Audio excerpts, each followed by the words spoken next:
So hi guys, how you all? I hope you all well at this time. Guys, आज का video है एक बहुत ही interesting topic के ऊपर और टॉपिक बड़ा सिंपल सा है कि मेरे पास में 1 लाख रुपए पड़े हुए हैं। मुझे उस 1 लाख रुपए को इन्वेस्ट करना है कम से कम 10 से 15 साल के लिए। और मैं ये चाहता हूँ कि मेरा जो अमाउंट है कम से कम 15 से 20 साल के बाद 8 से 10 गुना मुझे इंक्रीज होकर मिले। ऐसे बहुत सारे लोग हैं जिनका क्वेश्चन होता है। मेरे काफ़ी सब्सक्राइबर्स हैं जिन्होंने मुझसे क्वेश्चन किया है कि आदित्य, मुझे एक इन्वेस्टमेंट करना है जहां मेरे पास बजट 1-2 लाख का है, 50,000 का बजट है और मुझे 15-20 साल की इन्वेस्टमेंट करनी है। और मैं ये चाहता हूं कि जो मेरे 1-2 लाख मेरे बैंक में पड़े हुए हैं उसको मैं एटलीस्ट कहीं पे सेव करूं और आने वाले टाइम में बैंक से एक बढ़िया रिटर्न जनरेट करूं। ये सवाल उनका ही नहीं है, ये सवाल आज के डेट में लाखों करोड़ों लोगों का है इंडिया के अंदर जो इस टाइप की इन्वेस्टमेंट करने में बहुत इंटरेस्टेड है। और इसी में सबसे अच्छा एक हम फंड का डिस्कशन इस वीडियो में करने वाले हैं, वो है एसबीआई का टेक्नोलॉजी अपॉर्चुनिटी फंड। ये फंड का मैंने जिक्र आपसे पहले ही कर दिया है बिकॉज जिसका हम डिस्कशन करने वाले हैं इस वन टाइम इन्वेस्टमेंट का, उस वन टाइम इन्वेस्टमेंट के लिए आज के डेट में जो सबसे बेस्ट फंड ऑप्शन रहने वाला है आप लोग के लिए वो एसबीआई का ये फंड है जो हम जिसका डिस्कशन आगे करने वाले हैं। क्यों बेस्ट फंड है ये, इसमें क्यों आपको इन्वेस्टमेंट करना चाहिए, क्या क्या इसकी खासियत है, इन सब चीज़ों का डिस्कशन हम आज के सिर्फ इस एक वीडियो में करने वाले हैं। तो आइए वीडियो को शुरू करते हैं। एंड बिफोर द स्टार्ट आपसे रिक्वेस्ट, अगर आप इस चैनल पे नए हैं so please try to subscribe this channel and share this video with everyone, ताकि इस तरह की जो इन्फॉर्मेशन जो हम अपने बनाते हैं रिगार्डिंग इन्वेस्टमेंट इंश्योरेंसेस उसका अपडेट आप लोग को टाइमली बेसिस पे मिलता रहे। And please try to subscribe guys, आपका ही चैनल है तो हम जो वीडियो आपके लिए क्रिएट करते हैं वो आपके प्रॉफिट बेनिफिट्स के हिसाब से ही होता है। ऑब्वियसली आप अपनी जो वीडियो देख रहे हैं इस टाइम पे शायद आप इन्वेस्टमेंट अभी ना करो, बट 2 साल 4 साल के बाद 5 साल के करीब करोगे। तो अगर आपको कुछ सीखने को मिल रहा है, इफ यू अंडरस्टैंडिंग समथिंग, तो प्लीज हमारे साथ बने रहिए ताकि आने वाले टाइम में कुछ भी अगर नया अपडेट लेके आते हैं इन्वेस्टमेंट इंश्योरेंसेस के ऊपर तो उसका अपडेट आप लोग को टाइमली बेसिस मिलता रहे, वो आपसे मिस ना हो। तो अगर आपको वीडियो पसंद आता तो please like this video and subscribe this channel guys. तो गाइस, मैंने इसके ऊपर एक ऑलरेडी पीपीटी क्रिएट किया है अपने लैपटॉप के अंदर और इसी के माध्यम से हम अंडरस्टैंड करने वाले हैं कि अगर मुझे अपनी इन्वेस्टमेंट 1 लाख रुपए की करनी है या 50,000 रुपए की करनी है, 2 लाख रुपए की करनी है, मुझे एक वन टाइम अमाउंट इन्वेस्ट करना है। मैं ये नहीं चाहता कि मुझे हर महीने एक एज एस आई पी जो इन्वेस्टमेंट करना हो, मैं बर्डन लेना नहीं चाहता हूँ। मैं चाहता हूँ कि मैं एक वन टाइम इन्वेस्टमेंट करूँ और फिर फ्री हो जाऊँ। मुझे महीने का टेंशन नहीं चाहिए कि मुझे हर महीने का 2,000 5,000 रुपये डिपॉजिट करना है, कभी पैसे रहते हैं कभी पैसे नहीं रहते हैं। ऐसे बहुत सारे लोगों के क्वेश्चन यही होता है कि भाई प्राइवेट नौकरी कर रहा हूँ, गवर्नमेंट नौकरी कर रहा हूँ, खर्चे बहुत ज़्यादा हैं, तो हर महीने में सेम वैल्यू मैनेज कर पाऊँ, कई बार इतना पॉसिबल लोगों के लिए नहीं होता है। तो उनका एक ही प्लान है कि मेरे पास एक वन टाइम वैल्यू पड़ा है, मुझे उसको इन्वेस्ट करके एक हाई रिटर्न जनरेट करना है। तो अभी जो हम डिस्कशन करने वाले हैं फंड का वो है एसबीआई का टेक्नोलॉजी अपॉर्चुनिटी फंड। गाइस, आज की डेट में अगर आप इंडिया में देखेंगे तो टेक्नोलॉजी बहुत तेजी में ग्रो कर रहा है।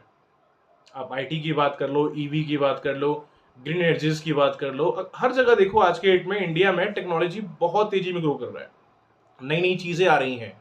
तो अगर आप इससे एक चीज अंडरस्टैंड करोगे तो आने वाले 15 साल 20 साल के अंदर हमारी टेक्नोलॉजी जो आज है और आने वाले 15 साल 20 साल के बाद टेक्नोलॉजी एक अलग ही होगी। अगर आप और अच्छे से समझना चाहते हैं तो एक बार आप 20 साल पहले जाइए या 15 साल पहले जाइए या 10 साल पहले जाइए और एक बार आप ये देखिए कि आज से 15 साल पहले टेक्नोलॉजी कहाँ थी, आप कौन सा फ़ोन यूज़ करते थे, कौन कौन से प्रोडक्ट आप यूज़ करते थे उस टाइम पे क्या क्वालिटी थी उस प्रोडक्ट की और अभी क्या क्वालिटी उसकी चल रही है। आपको काफ़ी अंतर देखने को मिलेगा पिछले 5 साल 10 साल 15 साल में। तो इमेजिन करिए कि आने वाले 20 से 15 साल के बाद भी ऐसा होगा कि जो टेक्नोलॉजी अभी आप यूज़ कर रहे हैं इस टाइम पे हम और आप, उससे बेटर टेक्नोलॉजी आपको आने वाले 15-20 साल में देखने को मिल सकती है। राइट? तो टेक्नोलॉजी का ज़माना है, बहुत तेज़ी में ग्रो कर रहा है और खासकर हम लोग इंडियन हैं, तो मैं आपको बताना चाहूँगा इस टाइम पे कि अगर आप एक इंडियन सिटीज़न हैं इस टाइम पे, अपना पैसा अगर आप इन्वेस्ट करना चाहते हैं तो आप लोग बहुत लकी हैं बिकॉज हमारी इंडियन इकोनॉमी एक ऐसी इकोनॉमी है आज के डेट में जिसको दुनिया कहती है कि अभी इस टाइम पे अगर इन्वेस्टमेंट करना है तो invest in Indian economy, because बहुत ही तेजी में ग्रो कर रहा है इस टाइम पे इकोनॉमी। अगर हम हर जगह देखते हैं, किसी भी तरीके से अगर देखोगे तो इकोनॉमी बहुत तेजी में ग्रो कर रही है और आने वाले टाइम के अंदर टेक्नोलॉजी का इसके ऊपर सबसे बड़ा रोल होने वाला है ग्रो के ऊपर। तो अगर हम बात करें सबसे पहले इस फंड की, तो फंड का नाम है एसबीआई का टेक्नोलॉजी अपॉर्चुनिटी फंड, जिसका अगर हम रिटर्न की बात करें तो पिछले 5 ईयर्स के अंदर इसने जो ऑन एंड एवरेज रिटर्न दिया है वो लगभग 23% तक का रिटर्न दिया है। अगर हम इसके आरएसआई रिटर्न की बात करें, 2013 के अंदर ये फंड लॉन्च हुआ था और 2013 से लेकर के अभी तक जो इसका एवरेज रिटर्न आया हुआ है आरएसआई, 15% का इसका रिटर्न अब तक एज आरएसआई आया हुआ है। ऐसे बहुत सारे लोग होते हैं जो कई बार रिटर्न 5 ईयर्स का देखते हैं, 7 ईयर का देखते हैं, काफ़ी लोग कन्विंस होते हैं, बट उसमें से 10 to 5% लोग कन्विंस नहीं होते हैं। वो कहते हैं मुझे रिटर्न थोड़ा सा और लॉन्ग टर्म दिखाओ कि जब से ये फंड चल रहा है तब से इसने क्या रिटर्न दिया है। तो अगर हम इसके आरएसआई रिटर्न की बात करें, रिटर्न सिंस इंसेप्शन, तो 2013 में ये फंड लॉन्च हुआ था, जनवरी मंथ के अंदर। और अगर आप उस टाइम से लेकर अभी तक अगर इसके रिटर्न चेक करोगे, 2024 आज अप्रैल तक अगर आप देखते हैं उसका रिटर्न, तो इसका जो रिटर्न है एज आरएसआई 15% के समथिंग इसका रिटर्न आया हुआ है, which is really really good. अगर आप 5 ईयर्स का चेक करोगे तो 5 ईयर में इसने 23% तक का रिटर्न आसानी से प्रोवाइड किया हुआ है। तो अगर आप प्लान कर रहे हैं कि मुझे 1 लाख रुपए डिपॉजिट करना है, तो उसके लिए हमने एक कैलकुलेटर ऑलरेडी क्रिएट किया है अपने लैपटॉप के अंदर, और इसी के माध्यम से हम आपको समझाने वाले हैं। आप भी फिलहाल एक काम करिएगा, इस वीडियो को देखने के बाद में गूगल में जाइएगा, वहां पे सर्च करना power of compounding calculator, lump sum category को ओपन कर लेना, ग्रो का यूज करिए, थोड़ा सा ज्यादा अच्छा समझने में अंडरस्टैंडिंग है। और भी ऑप्शन है, वो भी यूज कर सकते हैं। ये कोई रिकमेंडेड वीडियो नहीं है कि मैं ग्रो के ऊपर ही बनाऊं, बट हाँ उसका कैलकुलेटर आप यूज कर सकते हैं, बहुत ही ईजी है उसको अंडरस्टैंड करना। तो मैंने सेम वही ओपन किया है अपने इस लैपटॉप स्क्रीन पे। सबसे पहले मैंने अमाउंट यहाँ पे डाल दिया अपना 1 लाख रुपए का, बिकॉज मेरे पास 1 लाख का अमाउंट है और मुझे वो डिपॉजिट करना है। तो अगर मैं 1 लाख का डिपॉजिट यहाँ पे करता हूँ, फॉर एन एग्जाम्पल मुझे ये 15 साल के लिए करना है। अगर मैं 15 साल के बेसिस पे अगर लेके चलता हूँ, तो 15 साल के हिसाब से मैंने यहाँ पे कंपनी को आज वन टाइम का अमाउंट दिया, 15 साल का मैंने प्लान लिया। मेरे से रेट ऑफ रिटर्न पूछ रहे हैं कि आप रेट ऑफ रिटर्न कितना एक्सपेक्ट करना चाहते हैं। तो अभी तक की अगर हम इसकी रिटर्न की बात करें पिछले 5 साल की, तो इसने 23% तक का रिटर्न दिया है। अगर हम इसके आरएसआई रिटर्न की बात करें, जब से ये चल रहा है तब से इसने क्या रिटर्न दिया है, 15% का रिटर्न इसने एवरेज दिया है सर। तो अगर हम 15% बेस पे अगर लेके चलते हैं एक्सपेक्टेड इसको, तो रिजल्ट ये आ रहा है कि आपने 1 लाख रुपए का अमाउंट डिपॉजिट किया एज अ वन टाइम, और जो 15 साल के बाद आपकी मेच्योरिटी आ रही है, ये ऑलमोस्ट आपको 8,13,000 समथिंग का मेच्योरिटी आ सकता है 15 ईयर पूरा होने के बाद। अगेन ये जो फंड डिस्कशन कर रहे हैं ये टोटली बेस्ड ऑन मार्केट है, ये मार्केट के ऊपर ही डिपेंडेड होगा। It's not a guaranteed maturity, guaranteed नहीं है। तो जो अमाउंट आपको मिलेगा वो एज अ मार्केट के हिसाब से आएगा। ये मैं उन लोग के लिए बता रहा हूँ जिनको इसके बारे में नॉलेज पहले से नहीं है। तो ये पूरा सब्जेक्ट टू मार्केट रिस्क है। आप जो अमाउंट अपने इसमें इन्वेस्ट कर रहे हैं, ये थोड़ा जो हम देख रहे हैं वैल्यू प्लस भी हो सकती है, माइनस भी हो सकती है। तो इन्वेस्ट ऑन योर रिस्क, ठीक है। सबसे पहले अगर हम बात करें इसमें 15 ईयर्स का, तो मैंने 15 बता दिया, 15 साल में इसमें क्या मेच्योरिटी ऑलमोस्ट आपका बन रहा है एक्सपेक्टेड। अगर मुझे 1 लाख रुपए डालना है, तो मेरा तो रिकमेंडेशन पहला तो आपसे ये है कि देखिए, अगर आपकी एज 30 साल है, 35 साल है, 40 साल है, अगर 30 साल 35 साल के बीच है या उससे कम एज है, तो कोशिश करिए कि इन्वेस्टमेंट 30 साल का डाल के छोड़ दीजिए, 30 ईयर्स प्लान करके छोड़ दो। अगर 1 लाख रुपए इन्वेस्ट कर रहे हैं, 1 लाख आज के दिन कोई बड़ी रकम नहीं है, तो अगर आप इन्वेस्ट कर रहे हैं 1 लाख रुपए ना, तो आप एक काम करिए, उस 1 लाख रुपए को अगले 30 साल का प्लान बना के इन्वेस्ट करिए। क्योंकि अगर आप 30 साल के हिसाब से उसको इन्वेस्ट करेंगे ना, तभी आपको उस 1 लाख के ऊपर रिटर्न देखने में मजा आएगा।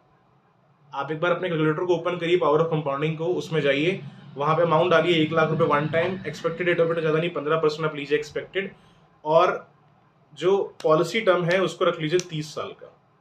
तो अगर हम इसको मान लो 30 साल के हिसाब से करते हैं, मैंने 1 लाख का डिपॉजिट किया है, 1 लाख मैंने अमाउंट सिर्फ कंपनी को पे किया, उसका मुझे पे नहीं करना है, और 15% के बेस पे अगर लेके चलते हैं एक्सपेक्टेड, तो 30 साल पूरा होने के बाद में ऑलमोस्ट आपको 66,21,000 समथिंग का मेच्योरिटी आ सकता है। मतलब 66,21,000 समथिंग का मेच्योरिटी आपको आ सकता है आफ्टर द कंप्लीटिंग 30 ईयर्स। अब ये अंदाजा लगा लो कि अगर आपने 1 लाख का भी अगर डिपॉजिट किया है इसमें, 1 लाख के सामने अगर मार्केट के हिसाब से अगर आपको 66 लाख समथिंग का मेच्योरिटी आ जाता है, तो कितना बढ़िया रहेगा। 1 लाख के सामने 66 लाख रुपए 30 साल के बाद। आई नो 30 साल के बाद उतना इन्फ्लेशन बढ़ चुका होगा, 60 लाख 66 लाख का वैल्यू उतना नहीं होगा जितना आज है, ठीक है। लेकिन जो अमाउंट हम पे कर रहे हैं 1 लाख रुपए, ऑब्वियसली उसके सामने तो बहुत बड़ा वैल्यू है। तो काफी लोग क्वेश्चन करेंगे कि भाई 30 साल के बाद तो 60-65 लाख कुछ भी नहीं रहेगा। तो एक्चुअली हम जो इन्वेस्टमेंट कर रहे हैं उसके सामने फिर भी वो उस टाइम पे काफी अच्छा वैल्यू रहेगा। 1 लाख का 66 भी अगर 30 साल के बाद में आ रहा है तो इट्स फेयर एनफ, ठीक है। तो बेसिकली ये इसका रिटर्न है एक्सपेक्टेड जो मैंने आपको बताया है। एक बार अपने हिसाब से आप भी पावर ऑफ कंपाउंडिंग में जा करके इसको अपने अकॉर्डिंग आप चेक कर सकते हैं कि अगर आपको 20 साल इन्वेस्ट करना है, 15 साल इन्वेस्ट करना है, या जितने साल भी इन्वेस्ट करना है, उसके हिसाब से आप एक्सपेक्टेड वैल्यू चेक कर सकते हैं। गाइस 2-3 चीजें और हैं अगर आप इस फंड में इन्वेस्टमेंट करते हैं। ये मेरा थोड़ा सा फेवरेट फंड है इस टाइम पे। अगर मैं वन टाइम इन्वेस्टमेंट मोस्टली जो करता हूँ इस टाइम पे, मैं मोस्टली इन्वेस्टमेंट वन टाइम इसी के अंदर डालता हूँ। और भी फंड ऑप्शन मेरे पास टाइम अवेलेबल है, बट एज अ मेरा फेवरेट इस टाइम पे फंड ये है, बिकॉज इसके मैंने रिटर्न्स देखे हैं, रिटर्न ग्रो भी किए हैं, तो काफी अच्छे मुझे और फंड्स के मुकाबले यहाँ से मिले हैं। तो आप भी एक बार अपने अकॉर्डिंग देख लेना, अगर आपको लगता है आपको प्रोफाइल के हिसाब से कि हाँ मेरे लिए फंड अच्छा है, तो ही इसमें अपना इन्वेस्टमेंट करिएगा। बिफोर द इन्वेस्टमेंट सारे डॉक्यूमेंट्स अगर आप अंडरस्टैंड कर लेना, ब्रोशर एक बार चेक कर लेना। अगर आपको लगता है कि हाँ ठीक है मेरे प्रोफाइल के according, then you can invest money in the same fund. ठीक है, बात कर लेते हैं इसके होल्डिंग्स की, जो कि एसबीआई का हम जो फंड डिस्कशन कर रहे हैं, एसबीआई टेक्नोलॉजी अपॉर्चुनिटी फंड। तो इसमें जो होल्डिंग्स है वो है आपकी इन्फोसिस, टाटा कंसल्टेंसी है आपका, भारती एयरटेल है, टेक महिंद्रा लिमिटेड है, एचसीएल टेक्नोलॉजीज है, टेक महिंद्रा लिमिटेड है, विप्रो लिमिटेड है, और भी कंपनी है। ये मैंने आपको फिलहाल कुछ कंपनीज के नाम बताए हैं। अगर आप इनकी होल्डिंग्स अगर चेक करेंगे इनकी साइट पे जाकर के, तो आपको वहाँ पूरी इसकी जितनी भी होल्डिंग है टोटल आपको वहाँ पे शो कर देगी। फिलहाल मैंने कुछ ही कंपनीज के नाम बताए हैं, बिकॉज पूरा नाम बताऊंगा तो वीडियो बहुत लंबी हो जाएगी। तो अगर आप जाकर के प्रॉपर्ली एक बार चेक करना कि इसमें कितनी कंपनीज अवेलेबल है, एंड आई होप जो कंपनीज हैं अगर आप भी देखोगे ना तो आपके मन में एक तरह के एक आएगा कि वॉल्यूम कि हाँ मुझे इसमें इन्वेस्टमेंट करना चाहिए। क्योंकि कंपनीज देखने के बाद में आपको मन में ऑटोमेटिकली फील आएगा कि मुझे इसमें इन्वेस्टमेंट करना चाहिए। बिकॉज जितनी भी कंपनी देखने को मिल रही है इसके अंदर वो सारी की सारी आज के टाइम बेस्ट है, और मोस्टली कंपनी इसमें टेक्नोलॉजी की ही है जो आने वाले टाइम में एक अच्छा ग्रोथ आपको जनरेट करके दे सकती है। ओके, फंड साइज की अगर हम इनकी बात करें तो अभी इनका फंड साइज चल रहा है 3,827 करोड़ रुपए का, मतलब बहुत अच्छा खासा फंड साइज है इनका। दूसरी चीज अगर हम इनकी बात करते हैं एक्सपेंस रेशियो की, इस टाइम पे इनमें एक्सपेंस रेशियो कितना रहेगा, तो एक्सपेंस रेशियो इसमें रहने वाला है 0.85% का लगभग। ठीक है, दूसरी चीज में एग्जिट लोड की बात करते हैं। अगर आपने मान लो इसको प्लान किया कि मेरे को 30 साल के बेस पे इन्वेस्टमेंट करना है, आपने अभी सोच के इन्वेस्टमेंट किया मुझे 30 साल के लिए इन्वेस्टमेंट करना है, बट बाई चांस 15 दिन के बाद ही या 10 दिन के बाद ही अगर आपको पैसे की अगर नीड पड़ गई, 2 महीने के बाद ही अगर आपको नीड पड़ गई, तो उस केस में आप क्या कर सकते हैं, तो अपना पैसा आप निकाल तो सकते हैं इसमें से, कोई दिक्कत नहीं होगी। लेकिन मेन इसमें यह है कि अगर आप इसको 15 डेज के अंदर अगर रिडीम करते हैं, आपने आज इन्वेस्टमेंट किया, एक्टिव सब कुछ हो गया मान लो, और 15 डेज के अंदर अगर आप इसमें अमाउंट अपना विड्रॉ करने जाते हैं, तो वहां पर आपको रिडेम्पशन चार्ज पे करना पड़ेगा, जो कि एग्जिट लोड होता है एक तरीके से, जो कि इन्होंने मेंशन किया है 0.50%। ठीक है, तो एक बार अंडरस्टैंड ये कर लेना, before the redemption your money. अगर आप 15 डेज के बाद अगर रिडीम कर रहे हैं इसमें से पैसे, मान लो प्लान एक्टिव आपने सब कुछ किया, आज ही सब कुछ हो गया, एग्जांपल ले रहे हैं, और 15 डेज 20 डेज के अगर आप बाद इसमें से निकाल रहे हैं, तो रिडेम्पशन चार्ज इस पे नहीं रहेगा, एग्जिट लोड इसमें कुछ भी नहीं रहेगा अगर आप 15 डेज के बाद विड्रॉ कर रहे हैं। बट अगर आप 15 डेज के अंदर विड्रॉ कर रहे हैं आफ्टर एक्टिवेशन और ऑल द थिंग्स, आफ्टर मतलब सब कुछ शुरू होने के बाद अगर आप 15 डेज के अंदर कर रहे हैं विड्रॉ, तो उसमें आपको चार्ज देना पड़ेगा, दैट इज 0.50% समथिंग। ठीक है, तो कोशिश ये करिए कि विड्रॉ की नौबत ना पड़े, लेकिन अगर आप विड्रॉ करना भी चाहें तो ट्राई करो कि 30-35 दिन के बाद ही करो, ताकि आप इस चीज से बच जाए। ठीक है, बात कर लेते हैं इसमें टैक्स की। तो टैक्स वाला जो ऑप्शन है म्यूचुअल फंड का ऑप्शन है, तो इसमें एलटीसीजी तो रहेगा और एसटीसीजी भी रहेगा। तो अगर हम इसमें फिलहाल अगर एलटीसीजी की बात करें, मान लो अगर आपने 30 साल का प्लान किया, मुझे 30 साल के लिए इन्वेस्टमेंट करना है, ठीक है, और बाई चांस अगर 30 ईयर्स पूरा होने के बाद अगर 1 लाख के बदले अगर आपको 66 लाख आ जाता है, ठीक है, अगर हम 15% बेस पे लेके चले थे 66 लाख दिखा रहा था, अगर हम 66% अगर मान लो आ गया 30 साल के बाद में आपको, तो जो भी आपने उसमें प्रॉफिट जनरेट किया है उस प्रॉफिट में आपको एटलीस्ट 10% का एलटीसीजी पे करना होगा, और वो कटने के बाद में रिमेनिंग अमाउंट जो आपको मिल जाएगा, तो वो आपका टैक्स होता है। अगर आप चेक करेंगे म्यूचुअल फंड में, तो बेसिकली टैक्स ये होता है कि आपका जो एक फाइनेंशियल ईयर में अगर आपने प्रॉफिट अगर 1 लाख से अगर ज़्यादा क्रिएट किया है, तो उसमें वही 10% का एलटीसीजी लग जाता है। तो अगर हम 1 लाख भी डाल रहे हैं, ऑब्वियसली अगर 30 साल के अगर 66 लाख भी अगर आपका बन रहा है, तो ऑब्वियसली वो टैक्सेबल ही होगा उसके अकॉर्डिंग अगर देखा जाए तो। बट स्टिल एक बार आप उसको अंडरस्टैंड कर लेना, सारी चीज़ों को एक बार उनके ब्रोशर को अंडरस्टैंड कर लेना, टैक्स वाला ऑप्शन एक बार अपनी तरफ से एक बार पढ़ लेना।